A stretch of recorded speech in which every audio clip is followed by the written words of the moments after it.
Aloha, everyone, and welcome to another episode of the Polynesian Eyes podcast. This is Tua Father from South Central Texas, as well as our co-host, Mr. Aotearoa Masi from New Zealand. And we have a very special guest today, John Loau. We're excited to have him. The power that women hold in those particular villages, we go, well, that's not fair. I said, well, fair is that's an interesting concept and a different discussion. Subjective term. The women hold the power.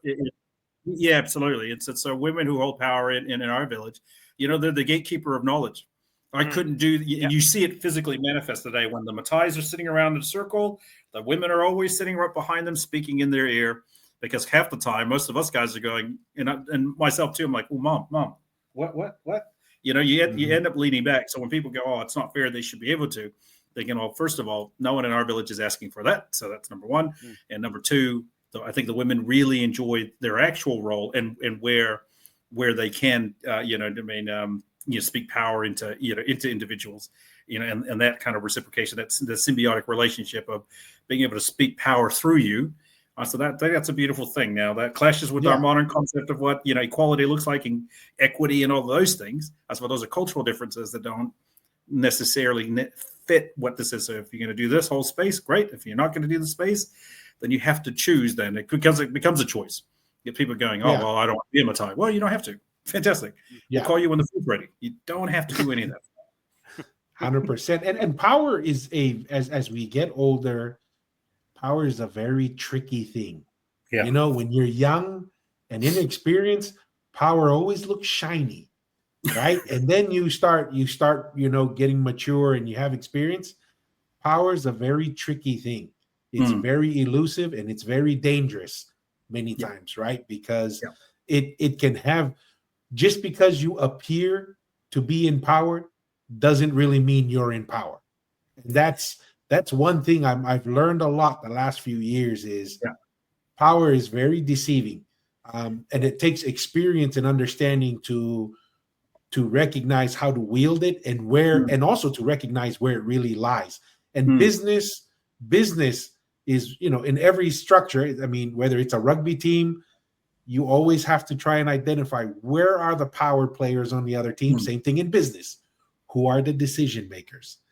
Sometimes you think the guy at the very top of the totem pole, you're like, oh, he's got to be the decision maker. Not always. Because sometimes this guy has delegated it or trusts one or two or three people, that those are actually the decision makers and hold a lot more power than you would anticipate, and kind of goes along with what you're sharing in the different roles. Being an advisor can be a very powerful position to be in. Yeah, 100%. We see that with Trump at the moment. People are asking a question: Is Elon Musk running the White House?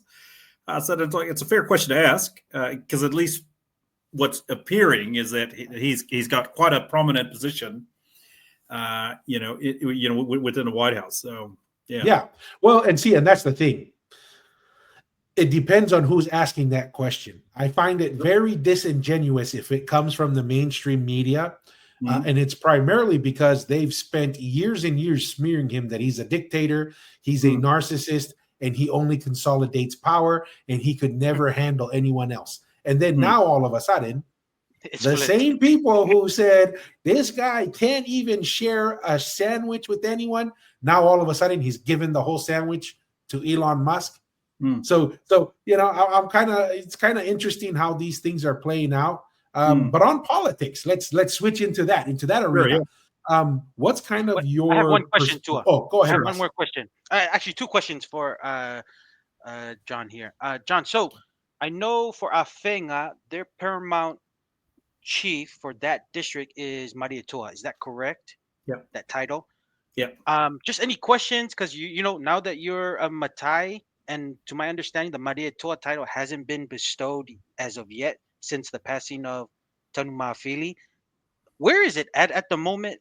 Are we gonna get somebody that's gonna? Because I know probably you and Afenga's village and Malia are kind of the kind of critical part of electing or picking the Malietoa. So I was just curious of that because it's been 20 odd years. That's interesting. That's an interesting space because I know so Malietoa Morley is I think is now the new title holder, and there were some wrinkles around that because Malia decided to hold the ceremony without a finger giving the green light. And so that's been very interesting because Malia literally is next door to us. And so with anyone who gets a title, including the paramount titles, they can be disputed in court. And so I do know that, they can be disputed in court. So you go through your ceremony, you're drinking your ava, it gets, and then it's registered in the courts and in the system, and then it's published, it's gazetted, right? And it's sitting in the Gazette, and it's out publicly. And it's out publicly, so that way, if there's somebody who feels that they weren't consulted, then they can challenge, or someone who feels that they should have been bestowed the title, then a challenge. So I do know that that's still kind of meandering its way through, and so it's almost kind of like, well, part of the district is going, yeah, you're Malietoa, and where the others are kind of sitting there chuckling, going, not really. Okay. So that makes it a bit awkward. So. Yeah, I know that Malietoa was just inducted into the Council of Deputies, which basically acts as the head of state. Sure, the head of state is incapacitated, and it's also the council where we choose generally the next head of state anyway. So it'll be really interesting to see if that has if it's been adjudicated, and how it goes forward there. So even that whole, you get to be Malietoa is not a straightforward process. So my dad is. I think one of only two Loaus, two people who hold the title of Loau, because that's quite an important one as well. And that's one of the, it's almost on the same level of a paramount chief. And because of the history that particular title holds, from not only from a Samoan context, from the Pacific context of the story of the Kava and the Ava, and then also from the context of, from family lines going back to Tonga as well. So it's, it's not one that just gets passed around. So, when the discussion is, should we have another Loau, it's quite a intricate conversation and quite a wider discussion because of the people who will turn up and go, no, not that person. No, not that person. I've been in Samoa when somebody has suggested they should be a Loau, and people pick up. And it's interesting. Some people go, yeah, that's cool. And then people on the way on another side of the island show up and go, we heard discussions are happening, and that person doesn't have our support. So, yeah, it gets put in the paper. So my title was put in the paper. No one's disputed it. So, and it's only there for a year. You got a year to contest it. Disputed, and then after that, then it's gazetted and it's registered fully. So. Yeah, okay. Interesting process. Yeah. So Malietoa Moli is it's been confirmed, or do you think there's still some court decisions or proceedings that's still going to happen to that? I think from a ceremonial end, I mean, it was confirmed. That's been done. I think it just really goes down to a thing of registering, going, well, that's not the process. So they'll have to figure out something to finesse it a bit. So it's still up to. So it could change, right? Yeah, it could change. There'll probably be a lot of mats and food and envelopes that go back and forth to smooth it out. But and that'll be my question. What do you and your clan? I guess, are you guys just want to go with the current process of this Malietoa Moli, or are you guys more of the other side of saying, maybe we might have to redo the process? We don't agree that Malietoa Moli. Just regarding you and your clan. Yeah, I mean, I don't have enough to really, because I've had this discussion with some of the, with Malolo and Fata back in Samoa. I said, I don't have enough information to really guide, at least an opinion on it. And since I will defer to all of you who live on the island who are more well in depth and in tune with the discussions around that space and what the opposition is. Because I mean, the first thing I asked was, what's the opposition? Like, why? What's the problem? Yeah. Did we not get enough? Like, what is it? Is it just did we get snubbed for something or whatnot? And even then, those discussions are not very clear, And so it's really interesting trying to get information out, out of them. So it takes a lot of sitting, listening, and watching in order really to kind of piece things together, and then kind of sit there and go, do I have the right picture? And then hopefully someone says, yeah, that's a correct picture. So for me, I would probably just think, like, we're past that point. Let's just get this over and done with, and then we'll smack in anyone's hand that we need to smack, with whatever envelopes need to happen. So, yeah. Okay. All right. My second question is regarding your title. When it's tied to land, when your title, let's just say when you passed away, and your title goes to somebody else, does that land go to that person that has that new title of yours, or does that land will just always stick with you, or is that just solely with the title? Yeah, so we know that land is collective, right? So it's collectively owned, and so in the titles, because they're collectively owned by our family and our village and our district, it's pretty hard to take land and describe it in the context that we have today, where it's like, this is mine, it comes to me, and then it gets passed down. You know what I mean? Because like I said, hereditary isn't hereditary in the context that we understand from father to son. Hereditary is in the context that the family is entitled to the land.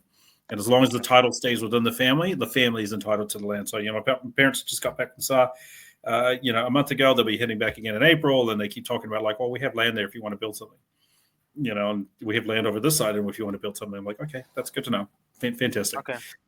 So I guess when it comes to taking possession of land in Samoa for diaspora, I think it's really important that they understand, like, is it tied to the family and the title, and then know that when you're occupying land and you're occupying space, that eventually will be occupied by someone else who will then be bestowed the title. So I think that's really important as well.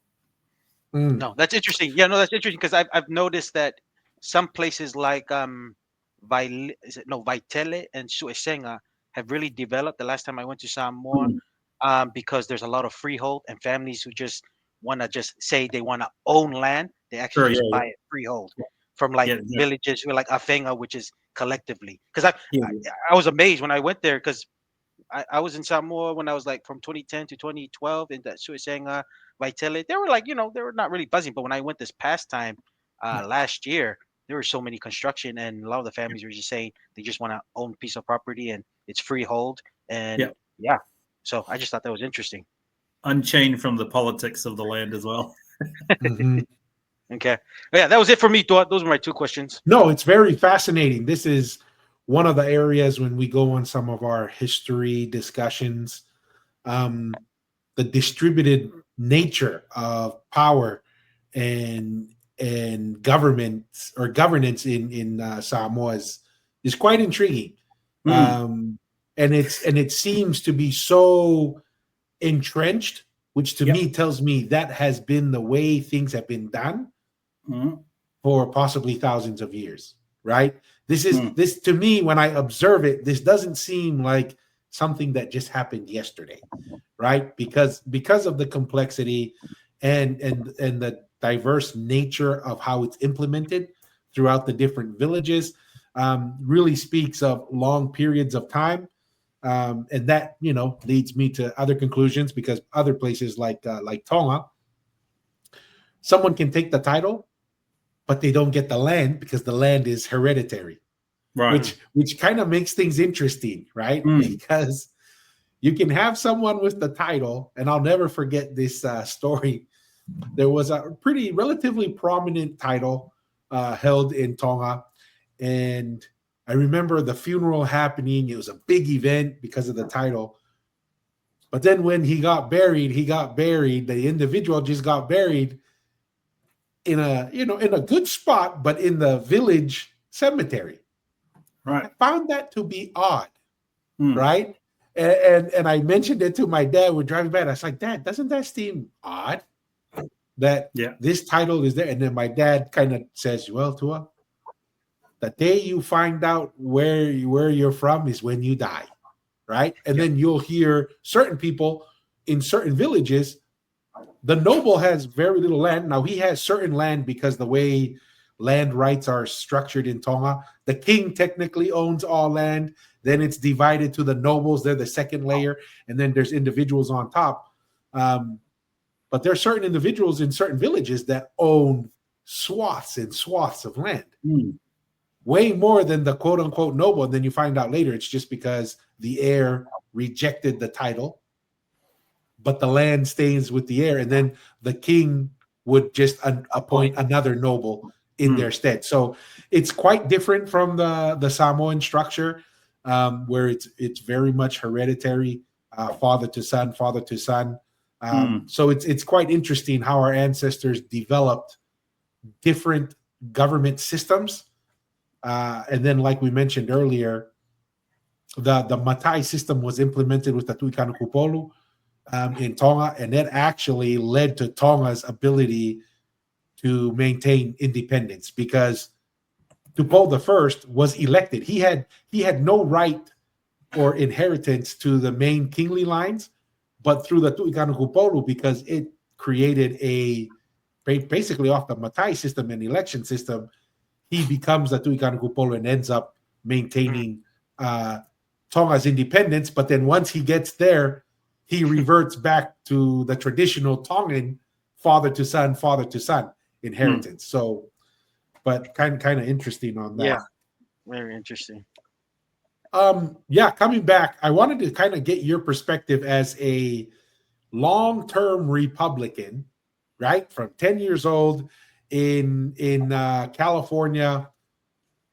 What has been your perspective on Donald Trump and the not just his leadership, but more his impact on the party? He has shifted the way I view the Republican Party significantly. I used to before Donald Trump say I was a Republican. I no longer say that. Right. I say I'm a constitutional conservative, because the Republicans sometimes, to me, hard to see the difference between a Republican and a Democrat sometimes. Sure. So I've really shifted the way I perceive it. But you, as a long-term, being involved in politics from a very young age, seeing this whole change and where we are now, how Donald Trump is impacting the Republican Party, what's kind of your perception on that? Are you a fan of it? Do you like it? Do you're just kind of being a true Taliaoa, observing and learning, right? And paying attention. But what's kind of your observations with this whole Trump phenomenon? And that's observation is probably the good way to look at it. My students always hear me say this all the time. I said, look, no judgments here, just observation. Let's talk about observations. When I look at Donald Trump, and I think he's quite easy to figure out. Everyone, there's interesting, so many groups trying to figure out, Donald Trump, his leadership style and those things. I said, look, Donald Trump, from at least from my observation, is about risk, right? His decisions are based on risk. What are the risks that I need to look at? You know what I mean? What are the threats that come along with those risks? And the solutions, do they help mitigate the risk? Right? And when they figure out the mitigation reports, then he sits there and looks at them and goes, we're going to do that, we're going to do that, we're going to do that. That needs to go back to the drawing board. And so I'm not surprised at all with his approach to things, right? When people go, oh, he's just doing whatever he wants. I said, no, not really. This is literally about risk management. That's his whole thing. When he was in his first term, he just thought to himself, I don't want to go to war. Just there's too many risks to manage in that space. And the risk management reports, the mitigation reports, show that there's no real upside to just being a hawk. So in his first term, he's like, we're not doing that. And so, and I look at it this way, when he's looking at Ukraine and all those other things, he's going, that hasn't changed. If he looks at the risk management reports and the mitigation reports, and looks at the previous administrations and go, well, they tried that didn't really work, and if we continue down this path, or even try to run a parallel path that looks softer or has different alternatives, that's still not going to work. Yeah. Right. And so he's just kind of going, we're not doing this. So, I look at Donald Trump and think, well, he's actually quite very easy to understand, because it's about mitigating risk. And then what are the choices of the mitigator? What's the best of the bunch that's not great? And then how do I move forward from here? So that's how he works. So when people are observing him, hopefully that's how they, if they put on that particular lens, that's how it is. So that's from that's from his, his way of just getting things done. When I look at the Republican Party as a whole, you're right. We tend to have drifted to a point where it is quite hard to distinguish the difference between the two. And so we have these factions that are broken off, right? You got the Tea Party, you've got all this, you got that, you got various different factions, constitutional conservatives. You've got these particular factions that are breaking off because the party is becoming a little more gray in areas that they shouldn't have to, right? And I really think that comes down to the fact that no one knows how to turn anything off anymore. We're so connected to technology. So we're so connected to information so often that we don't know how to turn it off anymore. And so it does blur the lines. In the 90s, when Bill Clinton was president of the United States, the average American, rich or poor, disagreed 18% on issues, right? Everything else, they were like, yeah, cool. They're amicable and or agreed with each other. So, but they just disagree about 80% of the time. Now, I think because everyone now has a microphone and now has the ability to post and yell and scream their position as an absolute, which is the other issue, which is a real problem as well, is that information is collated, and of course technology says, hey, look, all these other groups of people agree with you as well. And so the microphone is just amplified so much that we've gone from 18% to almost, depending on issue by issue, it is either 85% or none. Wow. You know what I mean? And so because everyone's so absolute with their, with their position on areas, there's very little room for actual discussion that provides tension. And so people don't know how to have conversations around tension. Someone said to me, let's agree to disagree. I said, or let's just disagree. Let's just disagree. Yeah. That's fine. Nothing wrong with that. Yeah, 100%. We'll go get coffee after this, but let's not try to sugarcoat this. But we don't agree in this area. And so one of my friends is a psychologist, Dr. Toya Williams. And so we quite often, because she's definitely on the more liberal end of things, and not a fan of the Democrats, of the Republican Party, or definitely not Trump. But she always premises things and says, she says, we're not going to agree on this, but I wanted to share this with you. And I sit there, I listen, and I'm like, wow, yep, not cool. I understand your position. I get that, and that makes sense to me. Here's my response to that. But it's not a rebuttal. I'm not here to rebut that, because I'm just going to go, okay, cool. You're not going to move and wedge yourself out of that position. So why am I going to try to rebut that? So I just kind of, I sit there and listen and go, oh yeah, that's cool. That makes sense for you. I can see why that doesn't work for you. And there's all sorts of other things that color those decisions around those particular positions. But for my friend that I love and I enjoy having in my life, I sit to go, cool. That's cool. And she does the same with me. So we talked about Trump on Monday, the other day, and she says, this is really crazy that this is happening. I said, yeah, I totally get that. I totally get that people, I can totally see why you would think that as well, and you believe that. I'm not going to sit here and say, justify the administration's, actions, because I don't work for the White House until he starts paying me to justify his actions. That's what I was going to say. Do you get paid? Then you'll do that. 100%. I totally, and I'm not a fan. I've not been a fan of Elon Musk from a business standpoint. As a business person, I don't really kind of enjoy Elon Musk, and it's purely because he's at the financial level of his life where he can say whatever he wants and do whatever he wants. So it's probably a bit of envy, but I just don't like his approach, right? His delivery. I'm just like, oh, bro, I would have never said that way.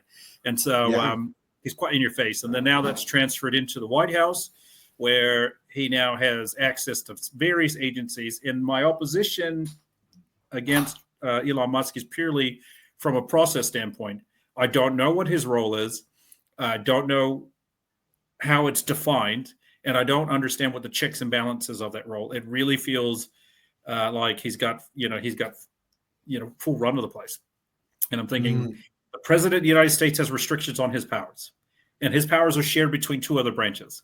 The Congress has checks and balances on them, and the judiciary has checks and balances on them. I cannot clearly see what the checks and balances of his role or his agency.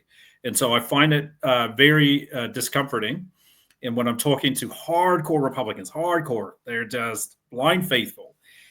And I take the same approach. I said, cool, I get why you're there. I get why you're there. You're tired and you're sick of the money being blah, blah, blah. I get that. Cool. Also, I'm not here to give my liberties to a multi-billionaire who thinks it's okay for him to, walk around and act like he's president of the United States. He'll never be president. You know what I mean? He wasn't born in the United States, so he can't be president. I wasn't born in the United States. I can't be president. That's just the breaks, right? I probably would make a really good president. Who knows? But it's not going to happen. So some of the discussions are he's bought himself a presidency. He's bought himself a president that he can control and things. And saying, well, that's a very oversimplified position to have. And I'm really interested to understand what data you're working from that leads you to that decision. And quite often the discussion fizzles at that point. Oh, no, you're just, you're not listening. Or just going, I am listening. I am trying to listen because I want to be respectful and hear everything you got to say. Because for me, it's not about judgment. It's about observations. Give me the data that you got so I can churn through that and kind of go, oh, yeah, cool. Because I'm not going to sit here and try to dissuade you from your position because they're so embedded in their positions now. So, I look at Trump and think he's very easy to understand. It's risk mitigation. That's for him. That's how he decides. That's how he makes his decisions.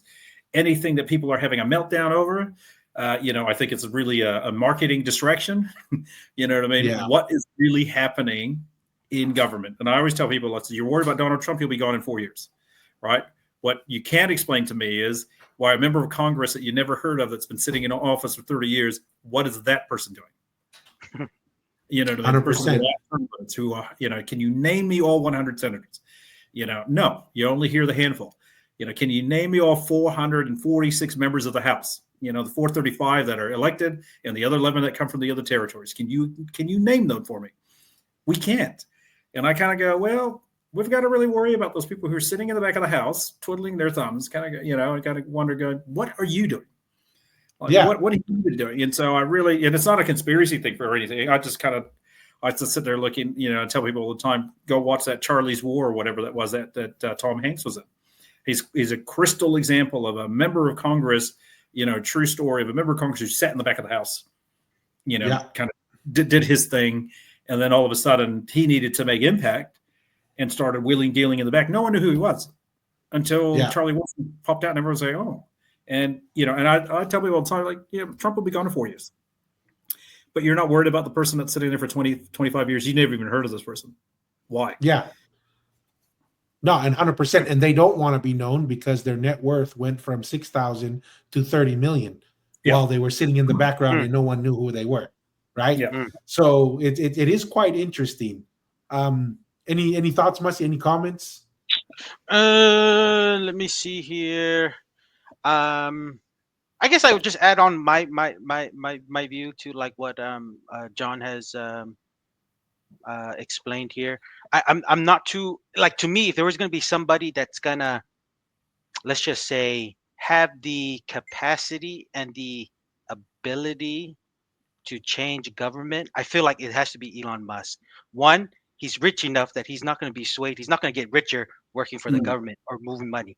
Because I feel like, right, many politicians, that's what makes Trump be able to withstand all these indictments. He was rich enough, had the name, that he was able to pay, because that's not cheap. And that's how political opponents, they drown you out. They indict you because you're not able to have the financial backing to keep going to court, right? They use government money and whoever's in power, and they'll just get you. And that's pretty much how all people who work for Trump were in prison.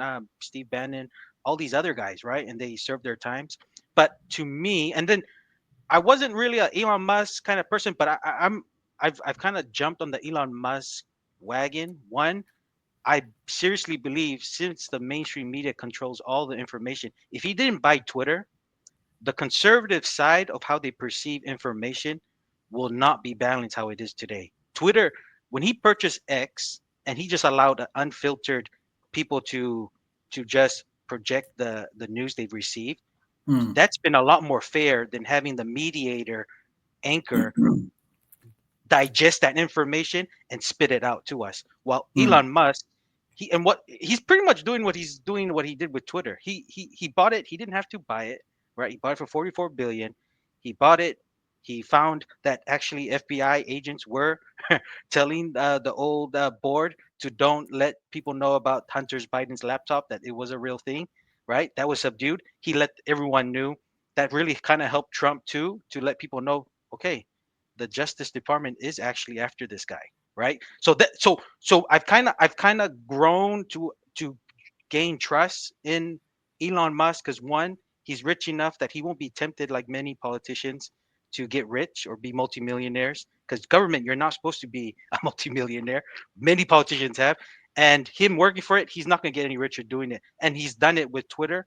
And because he's bought Twitter when he didn't have to, he literally just bought Twitter because to even the playing field of people taking in information, that has balanced pretty much, I feel like, also helped Trump, for especially the people who are independents and even the people who are Democrats.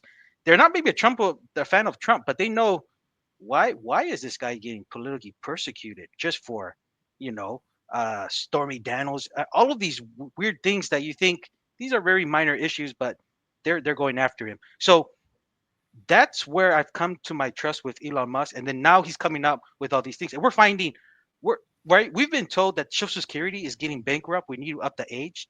And Trump's been to say, no, we don't have to up the age. we just need to find what money is going into the Social Security to pay, and we're finding out there are billions of dollars going to for people who are 140 years old that are taking Social Security, right? And it's the same. This is why I give Trump, and this is why Trump is. We're probably never going to get another one like Trump before, to be able to withstand all the political persecutions and the media persecutions on him. That he's gonna.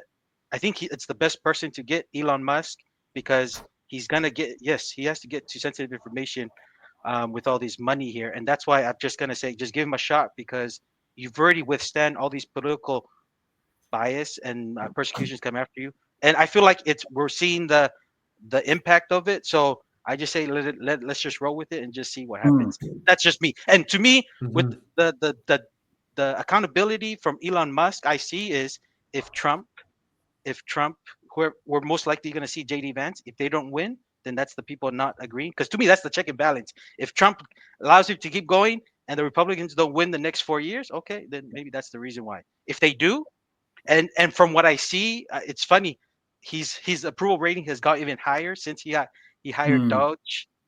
Hey, American people, they'll decide. So to me, that's the accountability I see, is the election. You win it, that's how you're held accountable. If you don't, then the people have chose something else. But that's just me. I don't know. Obama said elections have consequences, right? When he told that, I think to John McCain, which says elections have consequences. And yeah, it's kind of interesting.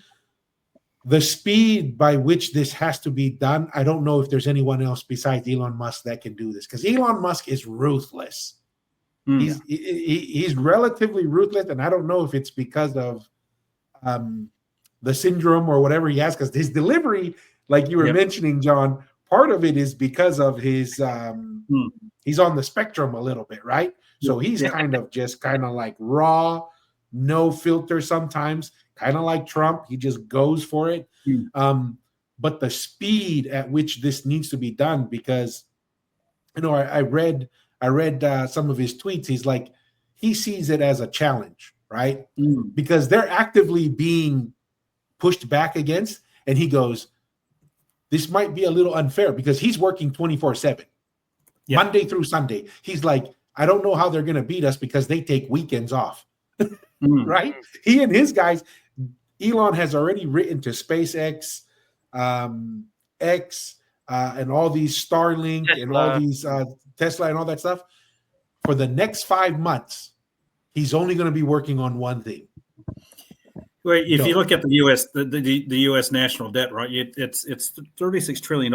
That's just crazy. It's $107,000 per U.S. citizen. Yeah. Or actually, not even per citizen. It's per taxpayer, really, right? Because we got all sorts of people living in the U.S., right? The population, the population. That's an extreme amount of money. You're right. The speed that he has to work towards, that they're working towards, makes everyone uncomfortable. It definitely makes everyone uncomfortable. It's just like, look at the debt. Can we really sustain it? It's not sustainable. We need to crush that number and crush it pretty quickly.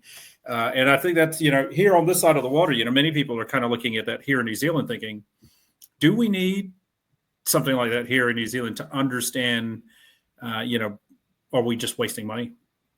Is money not being fit for purpose in directions that it needs to go? What are we doing? So, and it does make people feel uncomfortable. The enormity of the U.S. debt is just phenomenal. And, and if people want to know what that looks like, there's a real time clock. They can look up online, and the government has the interest is crazy.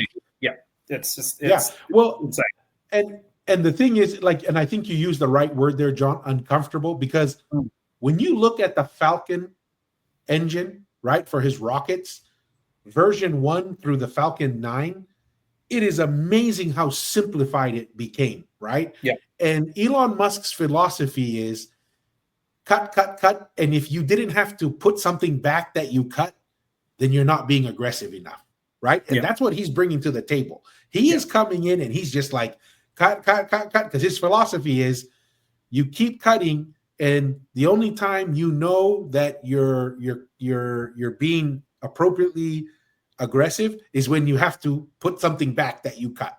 And that's it's a very engineer type mentality. It's a very, very aggressive mentality.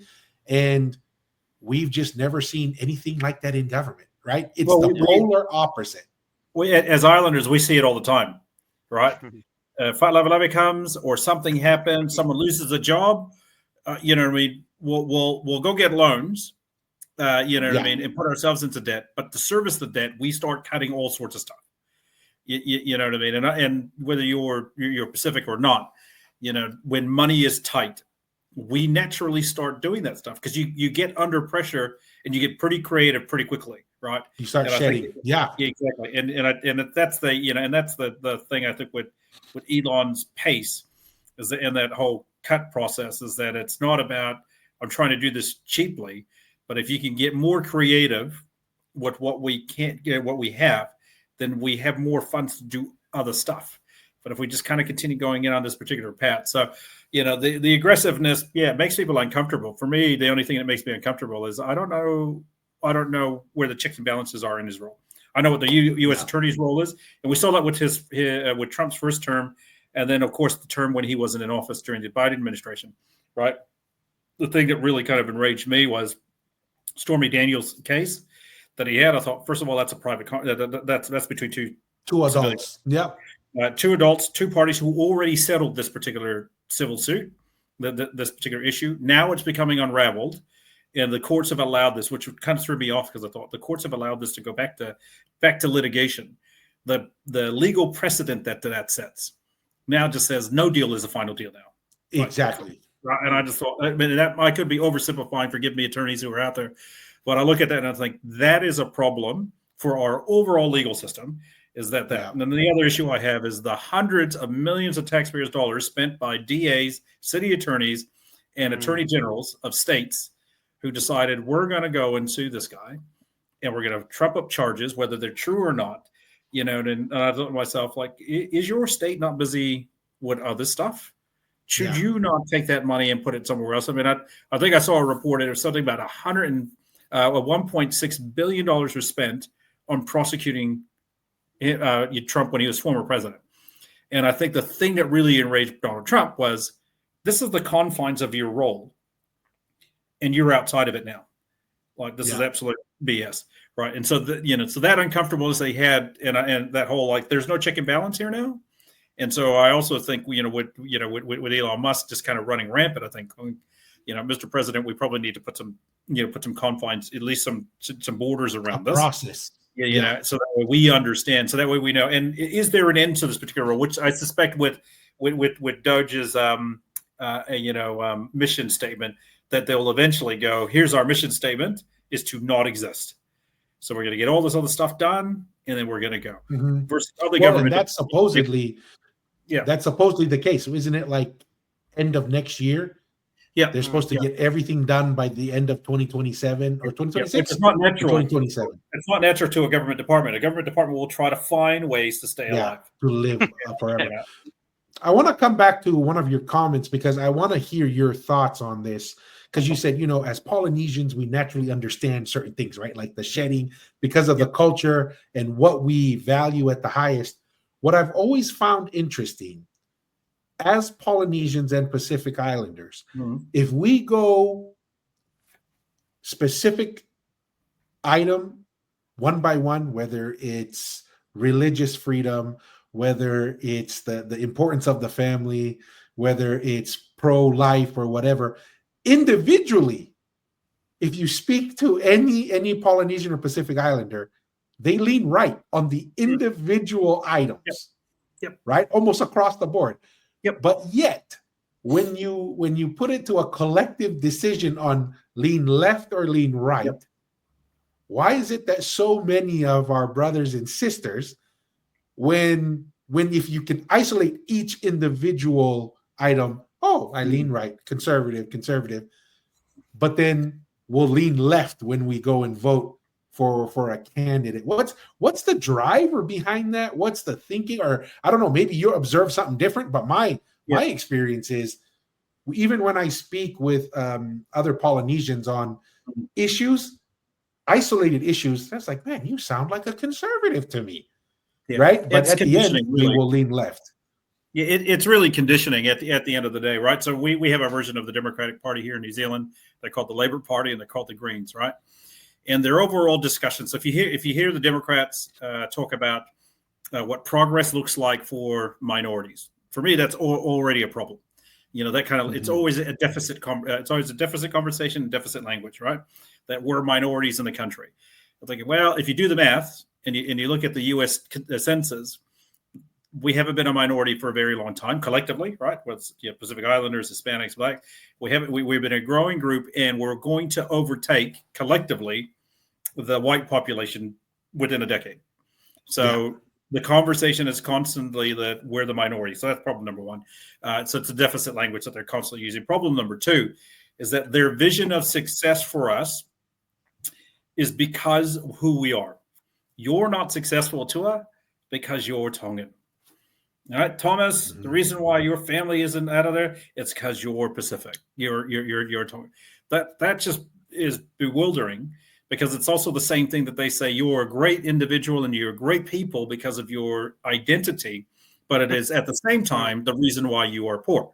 So in order for us to get you from point A to point B, in order for you to be successful, we need to hand these things to you. You need help to get there. Right. And so that's very interesting when I talk to members of the Democratic Party and all sorts of people that I know that lean left and vote left. When I asked them, why are you voting for Kamala Harris? Right. And she says, well, she is for people like us. I said, who's us? Brown people. I'm thinking, oh, that's very interesting. Because if you listen to her talking points, you listen to the policies, they do us no favors. But it is conditioning. And so we have that here in New Zealand, where a large portion of our Pacific population will vote for the Labour Party. You ask them, why did you vote for the Labour Party? Because mom and dad did. Okay, but why are you voting for the Labour Party? Oh, because mom and dad. Because our household votes, right? It's our collective nature is what we do. So no real thought put through that. So when I sit and talk to family members and ask them about, about the issues that are coming from the Labour Party and how they or the Greens and the policies that they're promoting that either run counter to our conservative social values or run counter to our financial aspirations, they're like, yeah, those aren't good. I said, but yet you voted for them, and you have continued to vote for them because it's what I do. So it's conditioning. So, and I think that's a really hard conversation to have to turn the vote around, unless you're aspirational yourself, and B, if you're doing for yourself. And that means basically in business, right? So most people that vote to the right, the most people who are part of the, our version of the GOP, which is the National Party or New Zealand First, the ACT Party, or the most people who vote for the Republican Party, you find very common that most of us are either entrepreneurs in business or working to pull our bootstraps up to get ourselves from point A to point B ourselves, right? Because that's how we grew up. No one's going to come and help us. We have to collectively get ourselves together and let's go. So applying that, in how we go about things seems to not kind of translate from the political space. I also think the conditioning comes from education itself.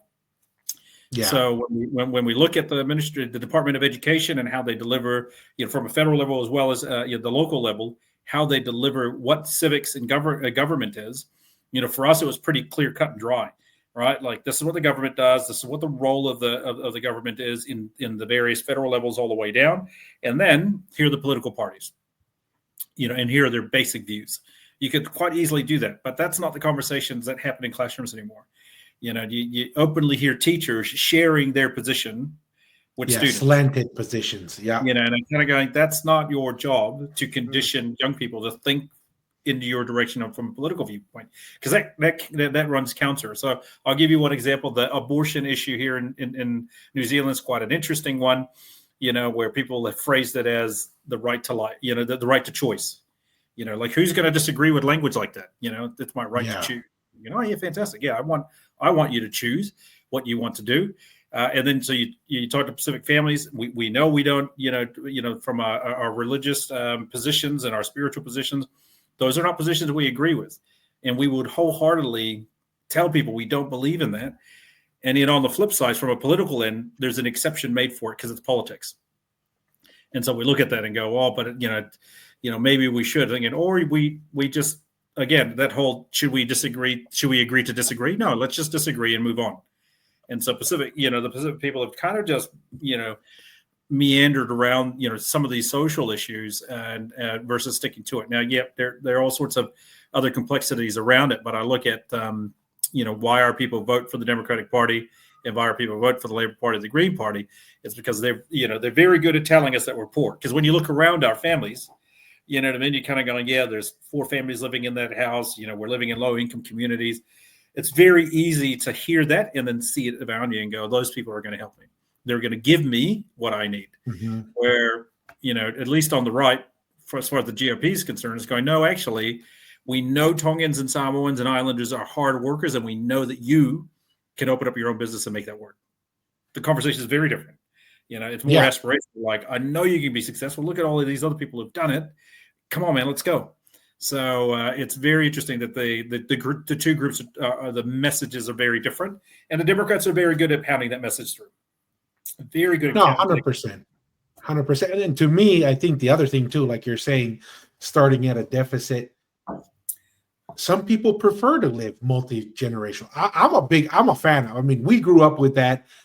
I could go home at any moment, and there's never a time that there wasn't someone at home. Aunt, uncle, grandparents, cousins. I tell my kids, my hope, my dream for the future is if they ever want to come and live with me, I would love to have that, even if they're married and have kids, because honestly, I really cherish that. And it really develops a not only a peace, but an interdependence within the family that doesn't lean too much on the government. So I think sometimes, some people look at it, and that's why it's really important as a people that we understand what success looks like to us. Yes. So that people don't come and define what they think our success should look like, right? The typical Palangi idea of success is, oh, you go have your own home, you go over here, you go over there, and that's what success looks like. Fine, that's what they like.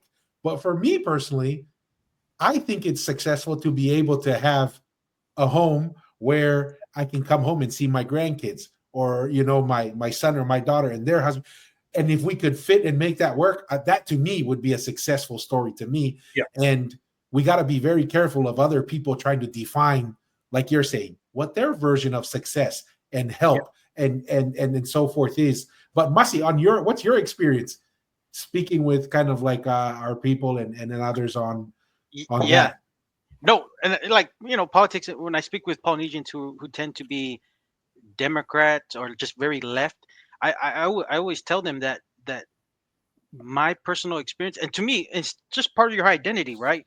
I'm always wearing 2 hats. There's the Tongan hat on how I perceive things, and then there's the universal of how the world really works, especially in Western countries. It's your idea and how capitalism has really, it's the only process. I don't know any other process that's brought people out of poverty other than capitalism.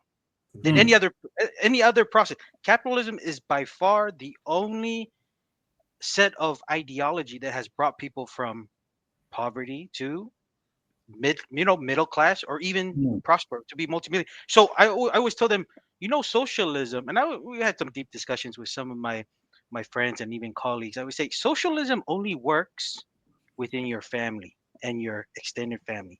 You can take things and you don't feel like you don't have to pay back because it's going to be fine. When you apply that same ideology, and I told them, and this is the problem when I talk to other Tongans who come with that ideology, they're thinking, oh, we come from a sharing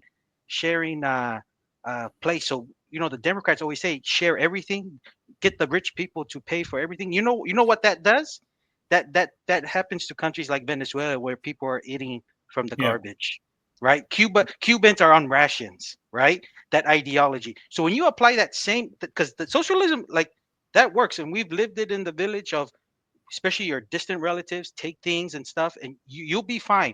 But when you apply that same ideology to a mass, there's no functioning society even up to now. The ones that are functioning are on the brink of collapse, right? So I tell them, the problem is when you get your Tongan hat and you come from the islands and you apply it to things that, especially when it's just foreign, I always tell them, it's not going to work. You'll find out that you'll cause inflation, then your country keeps borrowing, and then the other thing is there's no functioning society that's been, the last one that's been functioning that China has turned away. It's gone full on capitalism, especially with its business, but with its controlling of people, very communist.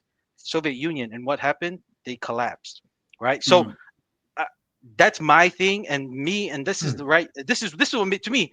This is what makes us really difficult, that we have to wear two hats. If we want to, because I value being Tongan. So there's things that Tongans, like what Tua shared on, especially with family and having Caucasians and non-Polynesians. When you're 18, what's the goal? You get out and you go and fend for yourself. Polynesian, you're 18, you go out, fend yourself. When you're doing well, let's come back to the family and let's build our family, because we're a clan. Polynesians are very clan on operate. You build your wealth as a clan, because why? That helps you with your fat lave laves. It makes it much easier with the burden.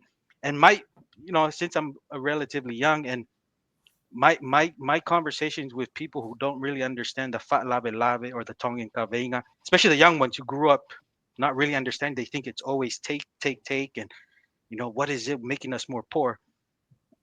The thing is, the real concept of fat lave lave and kaveinga is to you're strengthening your family, your clan. When your clan is not strengthened, and then yes, it feels like a burden, because you have people within your own, and this is more of an in-house issue. Then within your own in-house, that you're not sorting out, because no one's picking up what they're supposed to do or doing their roles, right? You have people, and it's the same concept with broken families in a greater context. Broken families, very difficult for you to see what success is, and if you're always living off the government, then you feel like whatever the government gives you, that's success. So, see, and it's a multi-layer view, Mm. especially if you're a Polynesian like us. We want to be part of our Polynesian cultural perspective, and to me, you wear that hat. The difficult part is, when do you remove that hat and you put, like, okay, this is a business, because it's a dog eat dog world, and if you don't do well, no one's gonna care for you, and the world moves on. And if you do well, right, you can either bring your clan, or you can be like a non-Polynesian, just focus you and your spouse and just you. That's just me. Yeah. That's just how I interpret Yeah. things. I think that's really interesting. Yeah, that's really interesting, Thomas, because it's I've got a couple of young ladies that I'm mentoring now, and they're in business. They've been in business for 3 years, and so we just had a meeting the other day, and I asked them. I said, "So what's happening?" So we're talking about various different things. One of their things that they wanted to have help with was being able to say no. Right, because the perception is, oh, you've been in business, you're making money, so you should be able to help in these areas. And so what do we end up doing? We end up taking from the business to take care of, all they need, food or whatever else for this. If I don't do it, no one else would. I said, but if you weren't in business, would that get resolved?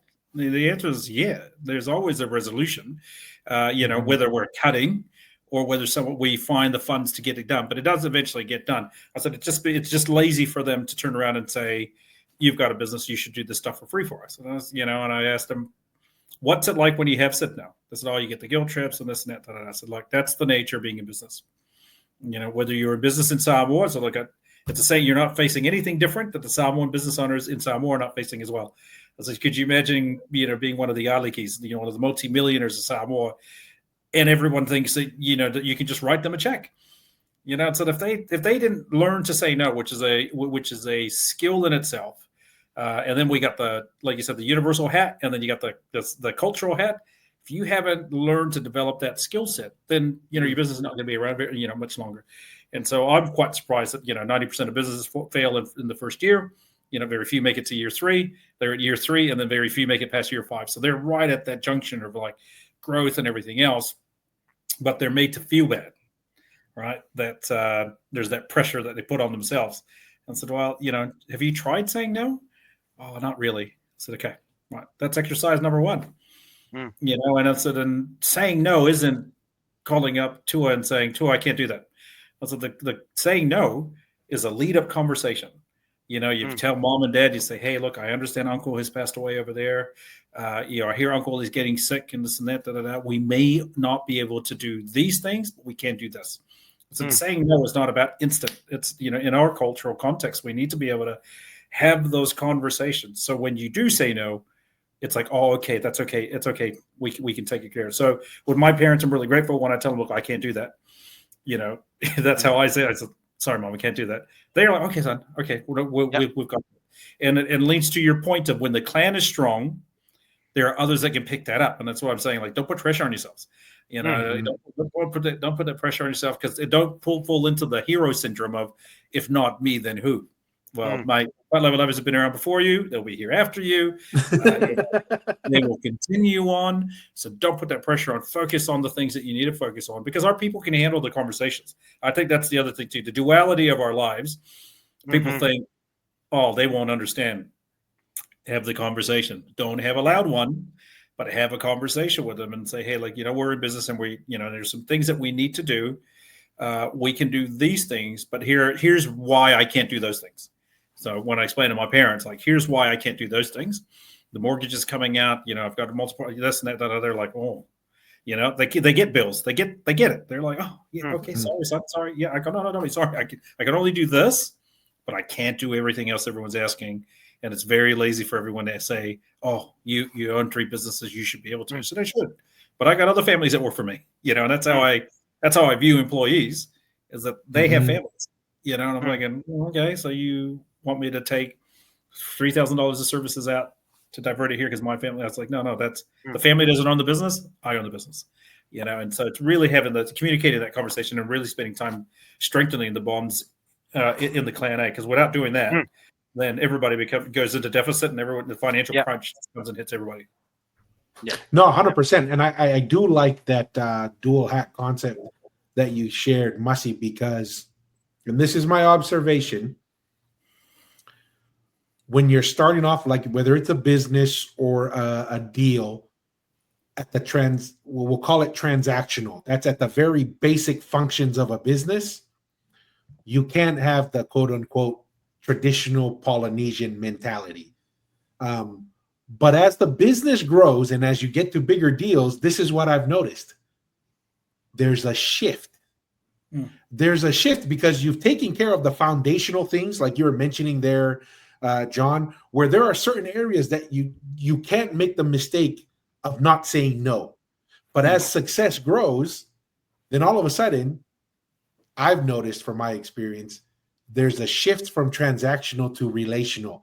Because the business is successful, because the clan is stronger, all of a sudden it shifts. And this is where I think, prime examples here is Donald Trump has gotten to that stage, right? Where it is all Trump throws out this chaos, but everybody secretly knows. Like I listened to one of the Saudi guys talking. He goes, hey, look, with Trump, you can't pay attention to what he says. You have to pay attention to what he does, right? Because he'll come out and he will say things, but when you go have those quiet conversations, like you were saying, John, don't have a loud conversation, go have a quiet one. It's totally different, because it comes back to the core where it's the relationship. And what I've noticed is when you start out young in your career, when you're starting out young with your family, you have to be disciplined with saying no.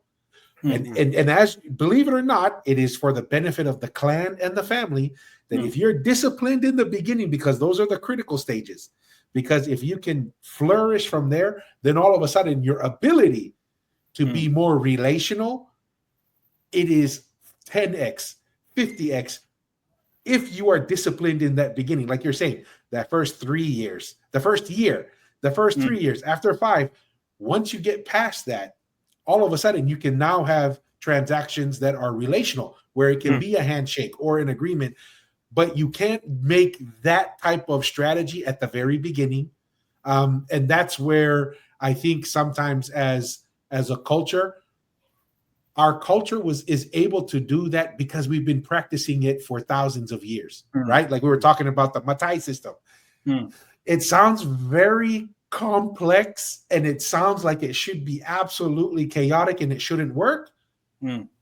But Samoans have been doing it for thousands of years. They have managed to create a system that is working for them out of that.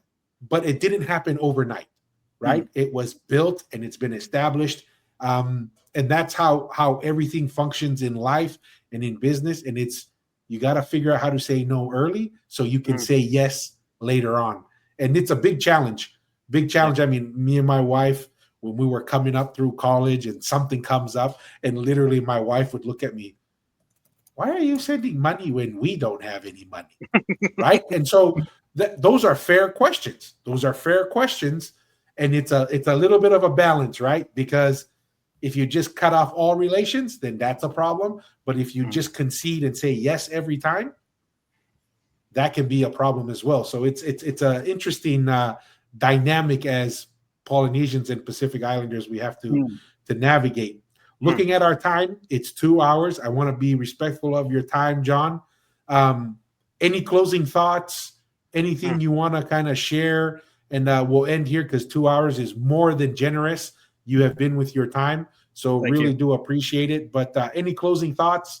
And then Masi, you can give our typical closing to our podcast. Yes, sir. Yes, sir. Yeah, thank you both for having me on the podcast here, and then all your viewers as well. And thank you for the opportunity to be here and share my views. And I think at the end of the day, it just comes down to observations, right? Let's talk about the observations. Let's diffuse some of the more tension-driven conversations, so that way we can hear each other. So your quieter conversations are always appreciated. And then more importantly, be you, right? Wherever you're listening from, wherever you're from a diaspora standpoint, or even if you're ethnic and you're from somewhere else, definitely be you. Find the places where you can nurture the mistakes that you need to learn from. Find the people that will cheer for you in the corner that you need to have. And then at the end of the day, know that you are good enough to get started. Whatever it is that you want to do, you're good enough to get started. You're not a problem because you're brown. Just get out there and do it, because you come from a lineage of people that have sailed across the Pacific while Europe was eating itself. So, it can be done. You can get it done. And, I appreciate your time. No, thank you very much. Tua, you have any closing comments or anything? Then I'll wrap it up. No, just want to say thank you to John. Really love having these conversations. I learned a lot of things. This is one of the reasons why, people that write us on the podcast and say thank you and all that stuff, I feel a little guilty because I learned so much doing this. This is one of the drivers behind it. I learned a lot of things. Great to meet great people that are out there doing things. But once again, John, very grateful for your time, and it was a pleasure. Awesome. Thanks. Yeah, and just to add on to that, John, appreciate your time and taking up the invitation to join the Polynesianized broadcast in our platform. And I just appreciate your insight and input. I think these conversations are important. Like we kind of mentioned, the Polynesian diaspora is ever growing, especially in New Zealand, America, and Australia. So these conversations are relevant, especially in their lives, because we're all navigating the same thing in our various parts of our life. And I just appreciate, John, for your time. And and for our viewers, we always leave two things with you all. One, stay curious, and two, always ask the hard questions. Thank you very much. Have a good one. Awesome. Thank you. Peace.